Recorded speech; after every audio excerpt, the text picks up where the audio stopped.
I have heard so many great things about this product for so long, I finally decided to see for myself if they're worth the hype. I am going to be trying out Catherine Puller inks for the first time, and I used them for several techniques, and the results may surprise you.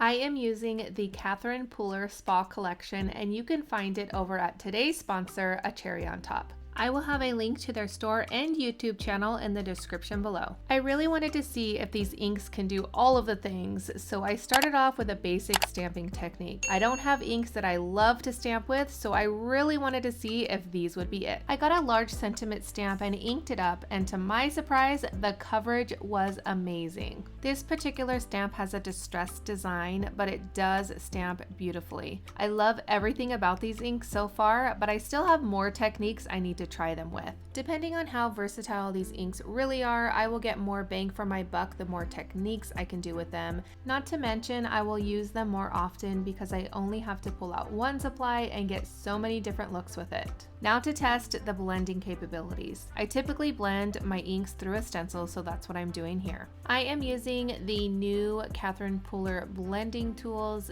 and when I started blending these colors out, I was honestly so shocked at how juicy these ink pads are and how vibrant the colors are. I am going to finish the rainbow blend with Royal Treatment from the Spa Collection, and as I pull the stencil up, you can see how beautifully the colors blend together, but I needed to see how the inks would react to water since I love adding texture this way to my projects. When I started splattering the water onto the ink, I could not believe how amazing the wicking effect looked. Typically when doing this technique, we only think of the distress inks, but Catherine Puller inks are definitely giving them a run for their money. The results are better than I could have ever thought. At this point, I'm almost convinced that these would be my new favorite inks. But don't go anywhere just yet because I did save my favorite for last, and you will not want to miss the card that I made. I am now taking some watercolor paper and going to be doing some ink smushing. I smush the ink onto my mat and then add a little bit of water to my paper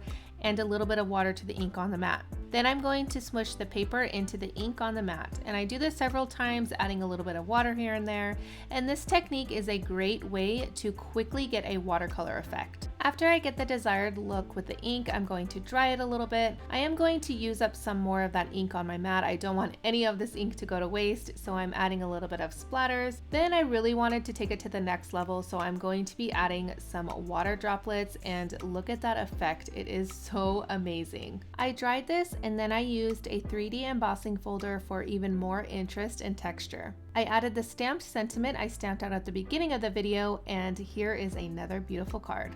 I cannot get over how easy this next technique is and how amazing the results are. The more techniques I did with these inks, the more I fell in love with them. It wasn't until the last technique I realized that I need all of the colors ASAP. But first, let me tell you how I did this embossing folder technique. I inked up a 3D embossing folder in a rainbow pattern, spritzed some watercolor paper with a little bit of water, and ran it through my Spellbinders machine. Here is the card I created using that panel. I absolutely love how it turned out. I am going to be doing some watercoloring with these inks, and it's pretty basic, but I'm going to be kicking it up a notch with one of my favorite techniques and bring the card to a whole new level. I'm using the Catherine Puller inks to add some color onto my watercolor paper. I move the ink around until I like how it looks, and then I dry it, and then I add a little bit more concentrated color. I am completely obsessed with how these inks react to water, so I splattered a little bit of water on top of that color.